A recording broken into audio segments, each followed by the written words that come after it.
जसे पिंपरी चिंचवड मध्ये होतात, बऱ्याचदा काय होतं ते अप अँड डाऊन त्याच्यामध्ये असतं. थोडंफार एखादा महिना असं जातो की डिटेक्शन नाहीये आणि एकदम असं वाटतं की खूप चेन सॅचिंग वाढलेले आहेत. एखादा महिना असं जातो की फटाफट फटाफट मागची सगळी पेंडन्सी निघून जाते चेन सॅचिंगची. तर गेल्या काही दिवसांमध्ये असाच प्रकार झाला.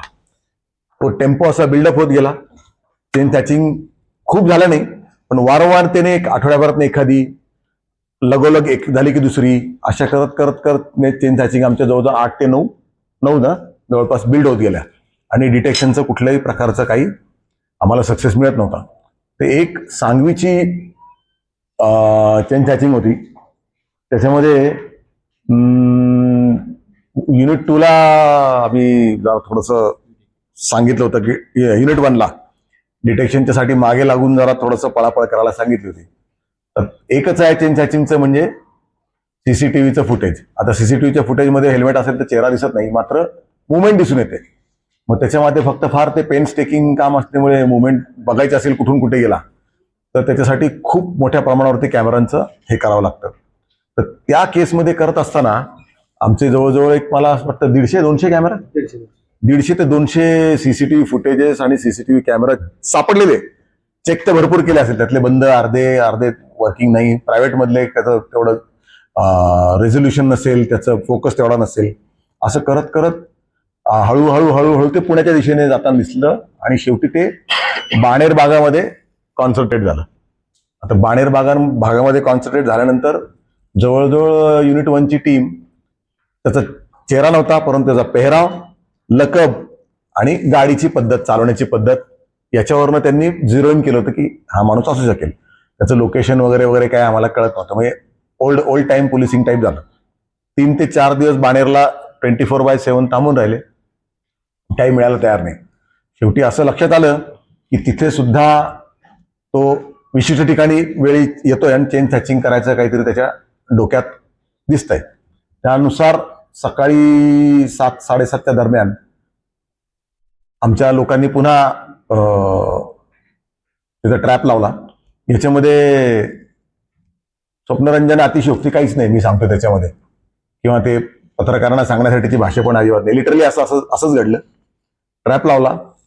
समोरून येताना टू व्हीलरवरती त्याची टू व्हीलर, त्याची लकब इतकी डोक्यात बसली होती, असं लक्षात आलं की समोरून माणूस येतोय तो तोच आहे.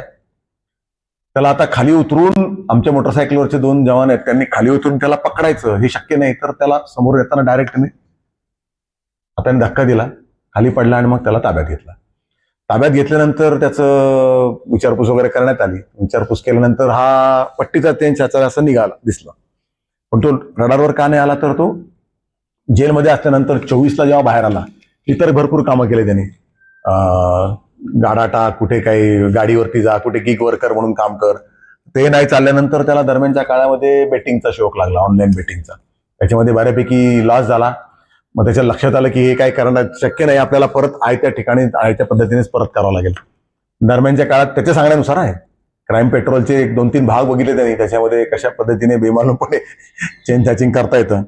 आणि त्यानुसार त्याने मग तसा पेहराव केला, हेल्मेट केला, तशा पद्धतीची गाडी वापर केले आणि चेन सॅचिंग त्याचे सक्सेसफुल झाले. आता त्या दिवशी जो आला तर ऍक्च्युअली चेन सॅचिंग करण्यासाठी आला असतानाच त्याला पकडलं गेलं. तुमच्या माहितीसाठी त्याचं लिटरली तिथल्या एका सीसीटीव्ही मध्ये ते कैद झालेलं आहे. आमचे लोक समोरून तो येतोय आणि इकडून त्याला ते धक्का मारतात आणि तो खाली पडतोय. त्यानंतर त्याच्याकडच्या जवळजवळ 5 चेन सॅचिंग आमच्याकडे डिटेक्ट झालेल्या आहेत.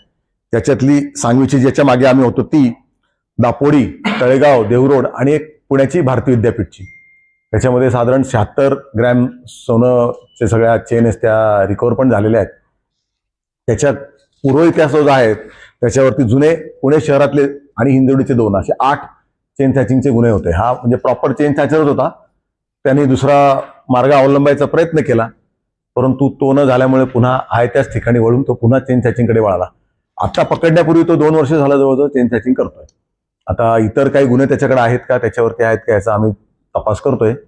सध्या तो आमच्या ताब्यात आहे. युनिट 1च्या अधिकाऱ्यांनी आणि अंमलदारांनी अतिशय चांगली कामगिरी केली, त्याबद्दल मान्य पोलीस आयुक्त यांच्या वतीने मी त्यांचं अभिनंदन करतो. आणि आपल्याला प्रेस नोट दिलेली आम्ही, त्याच्यामध्ये पूर्ण डिटेल्स आहेत. आम्हाला हे सांगण्यासाठी आपण मी प्रेस बोलवली होती. आपले काही प्रश्न असतील तर विचारा.